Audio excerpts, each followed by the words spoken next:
Bienvenidos a Entérate, un espacio de difusión de las actividades institucionales, académicas y de actualización del Tribunal Electoral del Poder Judicial de la Federación.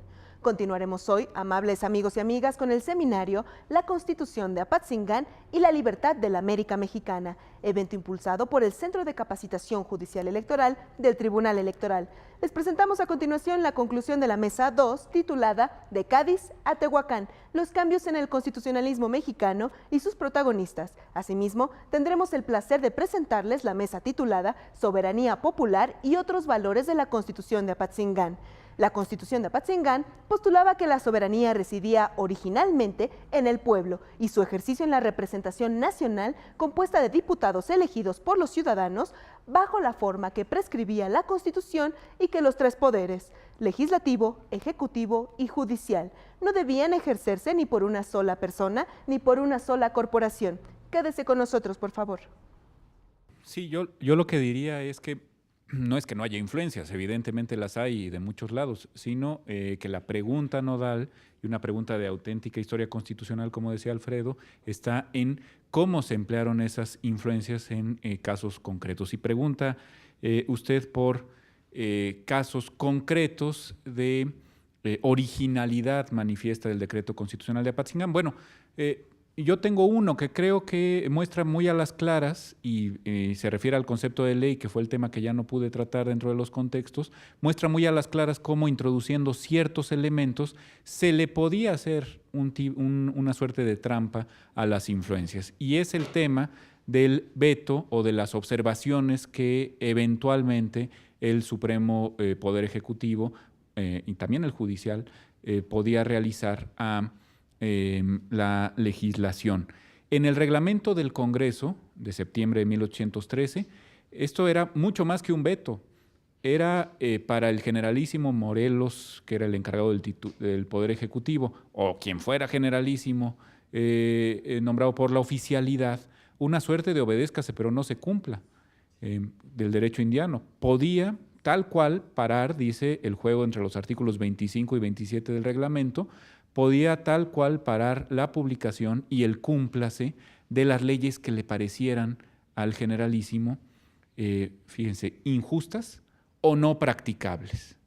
Esto es sentido común en estado químicamente puro. Es más, dice, como el generalísimo a través de sus campañas ha tenido conocimiento de las circunstancias de los pueblos y de sus habitantes y conoce mejor que lo que puede hacer un Congreso que está ahí en las nubes legislando, puede ejercer este tipo de obedézcase pero no se cumple, que ya sabemos que tiene muy mala fama entre nosotros, pero eso es porque no hemos estudiado realmente a profundidad ese recurso muy interesante de la vida virreinal. Bueno, en Apatzingán, en cambio, vamos a un esquema mucho más parecido al del veto gaditano, ¿no? Es decir, el Poder Ejecutivo puede, déjenme ver el término, puede representar contra la ley que formula el Congreso y hacer reflexiones que serán examinadas bajo las mismas formalidades que los proyectos de ley y calificándose de bien fundadas a pluralidad absoluta de votos, se suprimirá la ley y no podrá proponerse de nuevo hasta pasados 6 meses. Los artículos 128, un débil potencial de veto, muy parecido al gaditano, de los artículos 142 a 152, pero con una diferencia obvia. Y ahí es donde viene la originalidad en la utilización de las influencias para cumplir con determinados fines. El veto en Cádiz, pues lo podía interponer un rey que venía pues de una dinastía muy alargada en el tiempo y que por lo menos tenía esa legitimidad, vamos a llamarla, de sangre. Aquí lo opondría un muy debilitado poder ejecutivo, de 3 varones, un ejecutivo triunviral con una presidencia rotativa, a la que muy probablemente no le harían caso los diputados. Ya hemos visto de la mano del doctor Errejón, pues lo importante y lo fuerte que se pretendía, lo sólido que se pretendía el Congreso en épocas ya constitucionales. Y si a esto le sumamos que no se articula el territorio en términos de diputaciones provinciales como se había hecho en Cádiz, sino que en Apatzingán se reproduce el modelo de las intendencias, pues nos quedamos sin defensores de la Constitución en realidad, en las localidades. ¿Por qué?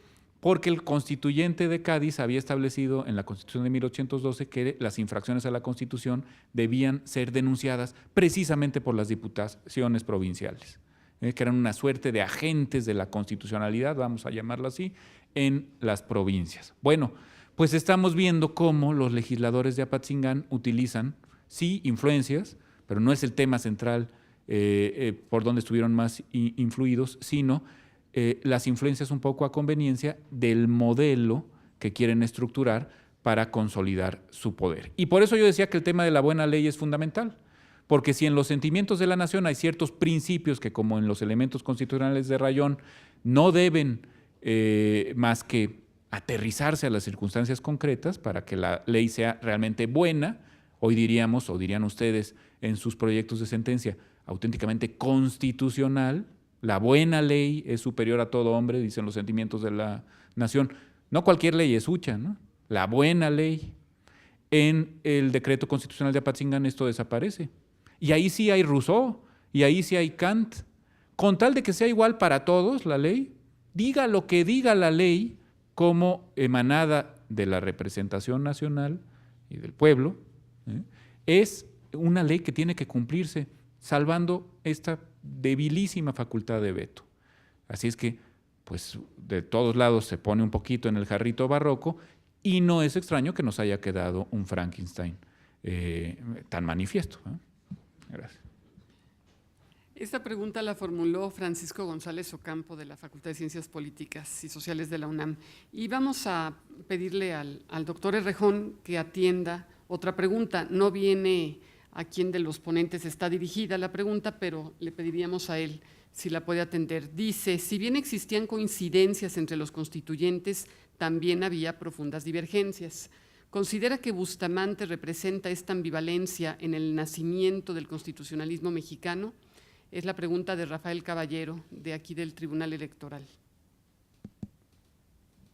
Bien, en primer lugar, Carlos María de Bustamante no estuvo en la elaboración de la Constitución, ¿verdad? Ni estuvo después en el Congreso Constitucional.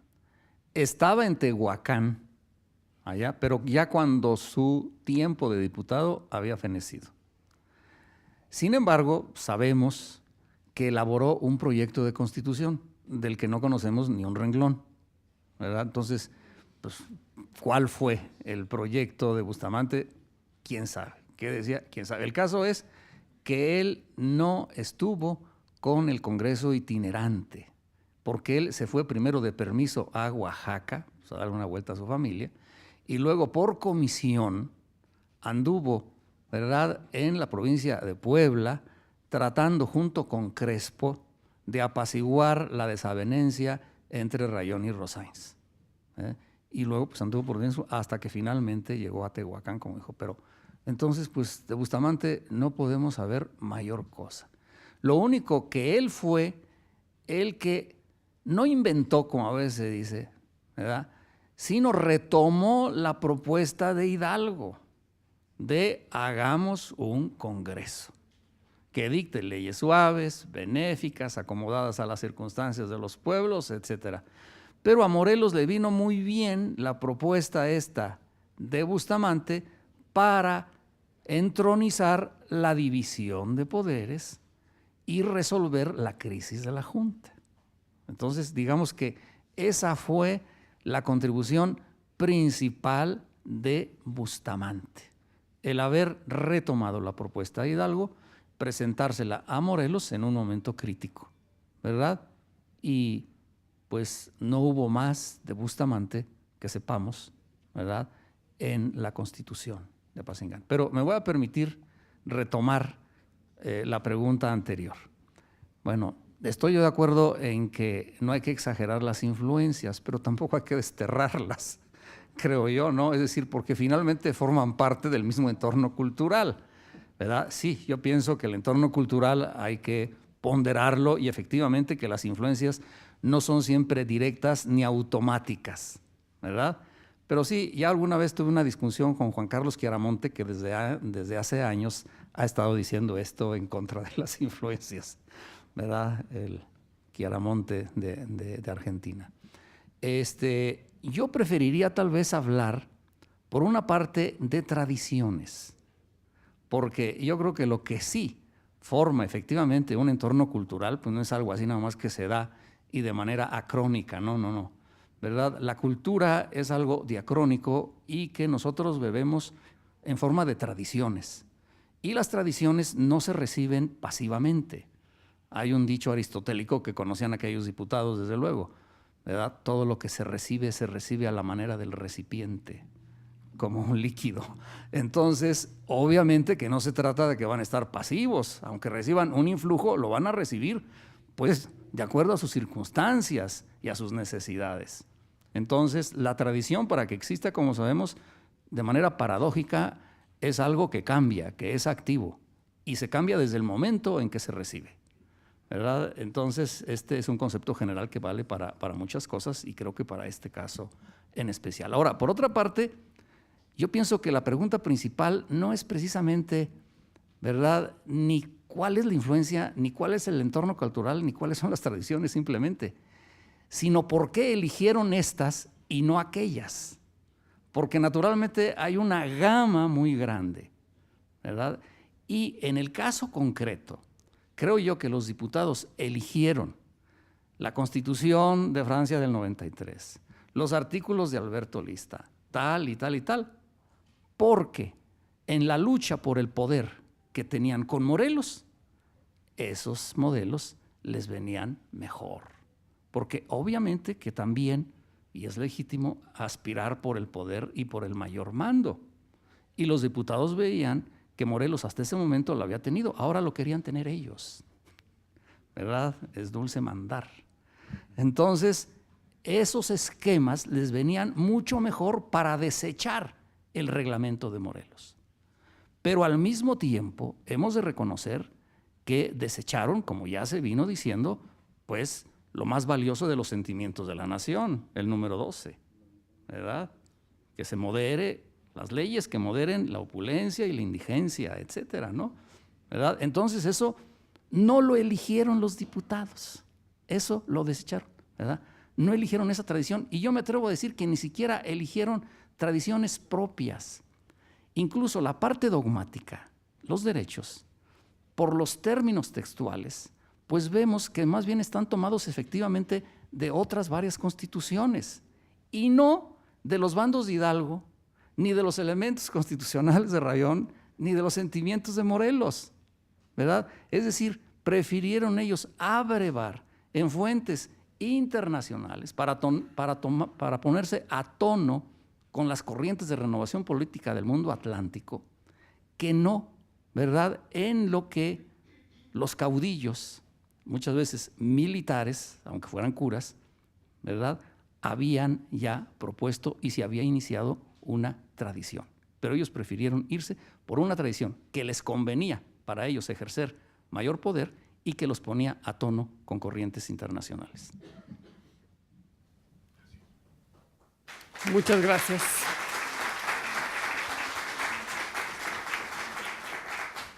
Bueno, con este punto de vista del doctor Carlos Errejón vamos a cerrar esta mesa por la hora y pues tanto los ponentes aquí presentes y una servidora agradecemos al Tribunal Electoral del Poder Judicial de la Federación el haber tenido la oportunidad de estar el día de hoy en este seminario. Muchas gracias a todos ustedes y desde luego al público que asistió a esta interesante mesa. Muchas gracias.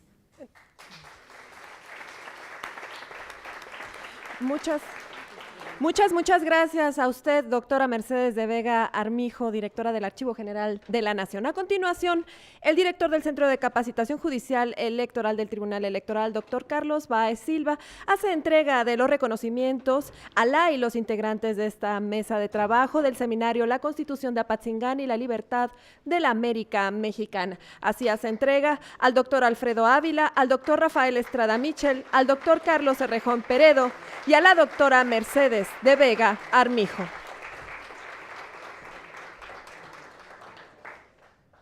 Y es de esta manera como concluye esta segunda mesa de trabajo.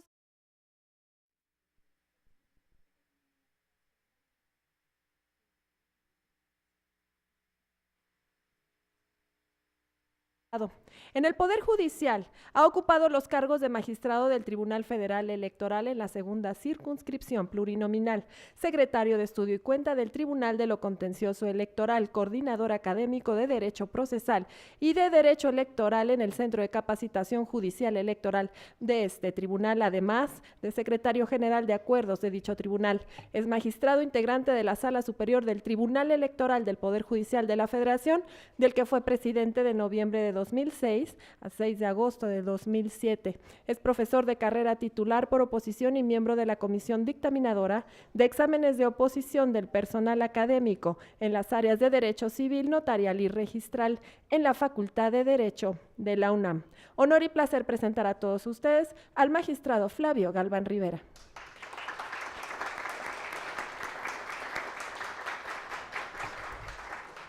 Nos acompaña Francisco José Paoli Bolio. Es licenciado en Derecho por la Universidad Nacional Autónoma de México, maestro en Sociología por la Universidad de Nueva York y doctor en Ciencias Sociales por la Universidad Iberoamericana. Fue rector de la Universidad Autónoma Metropolitana Xochimilco, investigador en el Centro de Estudios Interdisciplinarios en Humanidades y ha sido colaborador periodístico por más de 30 años de diversos diarios y revistas.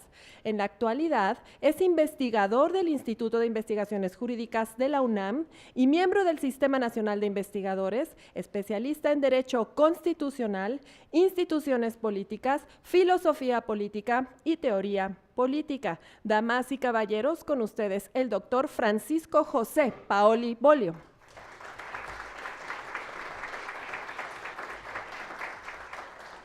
Licenciado y maestro en Sociología por la Universidad Nacional Autónoma de México, doctor en Historia con mención honorífica por la misma institución y cuenta con un posgrado en Sociología Política cursado en la Universidad Carlos III de Madrid.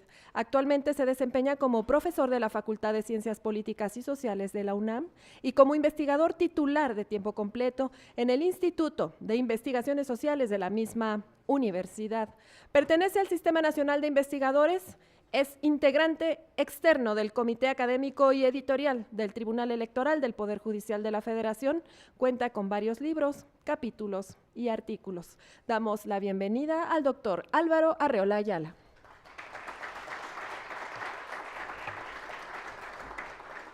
Para moderar esta mesa tengo el gusto de presentar al doctor Jaime Hernández Díaz. Él es licenciado en Historia y licenciado en Derecho por la Universidad Michoacana de San Nicolás de Hidalgo, además de maestro en Historia por el Colegio de Michoacán. Fue titular de la Secretaría de Cultura del Gobierno del Estado de Michoacán entre 2008 y 2012. En la actualidad es profesor investigador de la Universidad Michoacana de San Nicolás de Hidalgo, institución en la que se desempeñó como rector durante el periodo 2003-2007. En la División de Estudios de Posgrado de la Facultad de Derecho de esa institución, imparte las asignaturas de Historia, Historia de Derecho e Historia Constitucional, entre otras. Es autor de varios artículos en revistas especializadas y del libro Orden y Desorden Social en Michoacán, el Derecho Penal en la Primera República Federal, 1824-1835. También coordinó la obra Reflexiones Jurídicas en la Historia Constitucional Mexicana, una perspectiva bicentenaria. Damas y caballeros, con ustedes, el doctor Jaime Hernández Díaz. Cedo respetuosamente el uso de la voz al moderador de esta mesa, el doctor Jaime Hernández Díaz. Adelante. Muy buenas tardes. Yo deseo expresar igualmente, como lo han hecho mis antecesores, mi agradecimiento al Tribunal Electoral del Poder Judicial de la Federación para participar en este seminario tan importante y en mi calidad de moderador de esta mesa. Las mesas anteriores han dejado, yo creo que muy bien preparada la temática que aborda esta última mesa de la sesión del día de hoy. No me cabe a mí la menor duda que los principios y los valores de la Constitución de Apatzingán se sitúan en efecto entre dos tradiciones jurídicas y he venido sustentando en distintos trabajos que ese podría ser precisamente el mejor enfoque para abordar el texto constitucional promulgado en Apatzingán. Estas dos tradiciones jurídicas son justamente la nueva tradición que emergía, que surgía como parte de una cultura universal en un proceso muy importante desde fines del siglo XVIII, aunque con antecedentes significativos antes, que es toda la nueva cultura en torno a la construcción de un orden jurídico diferente al que había predominado en Europa durante varios siglos. Forma parte justo de esa nueva formación, de esa nueva tradición jurídica, el propio concepto de constitución y desde luego la organización del poder que está en torno a estos documentos constitucionales, que tiene que ver con una nueva estructura gubernativa, con el concepto de soberanía, que es parte fundamental de la mesa, de la división de poderes, de los derechos y obligaciones de los ciudadanos, y un nuevo concepto sobre el carácter de la ley y el papel que desempeña esta en la sociedad. Ahí hay una clara expresión de esa nueva cultura jurídica que la mesa anterior dejó muy claro, más allá de la manera como interpretemos estas influencias, pero queda muy claro que hay una nueva cultura jurídica en torno de ello. Pero también está presente la cultura jurídica del antiguo régimen, que bien sea por concepción o bien sea por las circunstancias históricas concretas que vivieron los constituyentes de Chilpancingo y Apatzingán, están presentes en el texto constitucional de Apatzingán. Se manifiestan desde el artículo que señala el 211 de la Constitución, que mientras se elabora el nuevo cuerpo de leyes, es decir, el mientras es muy significativo, aspiran a formar un nuevo cuerpo de leyes, no es ajeno a ellos esta preocupación del nuevo cuerpo de leyes, estaría vigente todo el conjunto de las leyes castellanas, indianas, y todo el ordenamiento jurídico del antiguo régimen. No solo eso, en otros apartados de la Constitución y muy a propósito del tema de la justicia que fue abordado en los temas de las mesas anteriores, se declara la vigencia de la propia ordenanza de intendentes y al hablar de los jueces nacionales de partido, se faculta a estos jueces inferiores con las funciones que venían operando en el antiguo régimen. No me extenderé, pero creo que es una expresión de estas dos tradiciones jurídicas que también se manifiestan en el propio texto constitucional. No creo que sea tan significativo en qué peso y en qué orden, sino que están conviviendo y que pretende, por lo menos provisionalmente, que sea armónicamente. Esos son valores que están presentes tanto de la modernidad como de la tradición jurídica del antiguo régimen. Me parece que por esa razón esta mesa que está dedicada a la soberanía popular y otros valores en la Constitución de Apatzingán, que pueden ser algunos de los que mencioné u otros que están presentes a lo largo del mismo, puede cerrar muy bien esta sesión de reflexiones. Quisiera ceder el uso de la palabra al magistrado Flavio Galván Rivera, de la Sala Superior de este Tribunal Electoral de la Federación.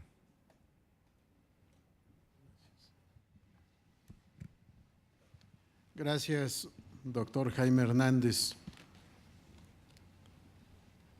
Mi reconocimiento como integrante de esta Sala Superior y de este tribunal a los señores académicos que nos honran con su presencia, tanto en esta mesa como en las precedentes. Los temas son realmente de una gran trascendencia.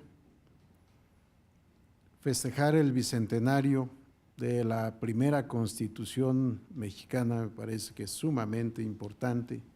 Muchas veces perdemos de vista los antecedentes históricos o no les damos la importancia que deben tener y consideramos que lo nuevo pues es la última palabra, lo más reciente, lo que se ha conquistado, descubierto o creado, y que estamos innovando.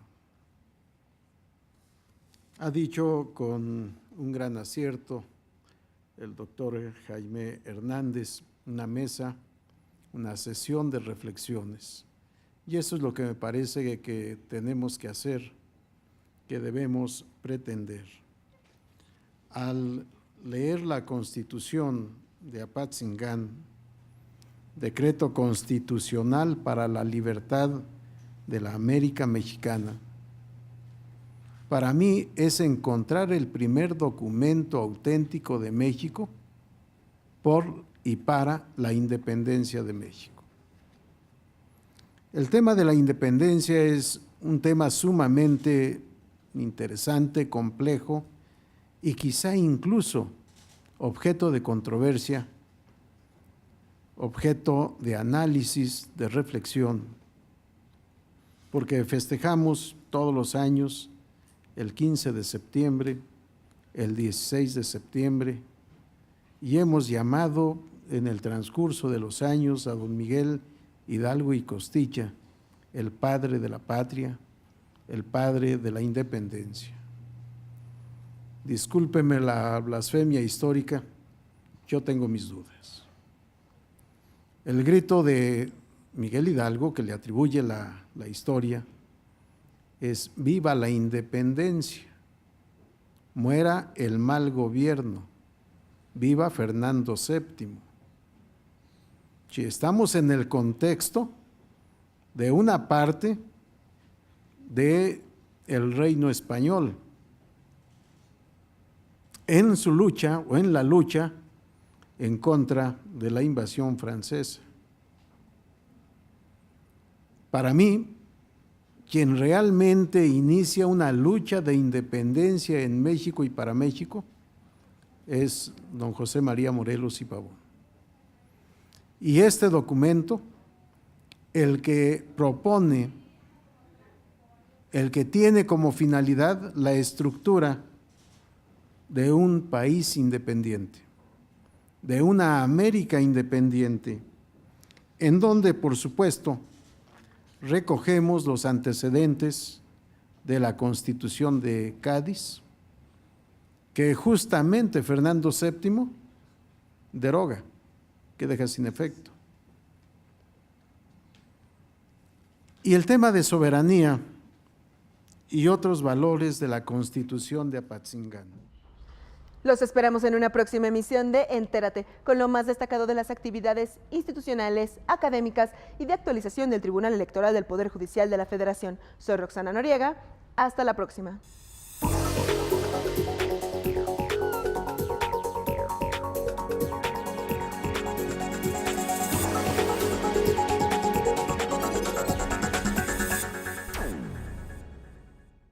Este año, elegiremos diputados federales y autoridades en 17 entidades federativas. Las y los mexicanos podemos tener la certeza de que contamos con instituciones fuertes. Muestra de ello es el reconocimiento que recibió el Tribunal Electoral como la mejor institución electoral del año, entre órganos de todo el mundo. Lo que ratifica nuestro trabajo de cara al proceso electoral 2015. Tribunal Electoral del Poder Judicial de la Federación. Tú tomas la decisión, nosotros la protegemos.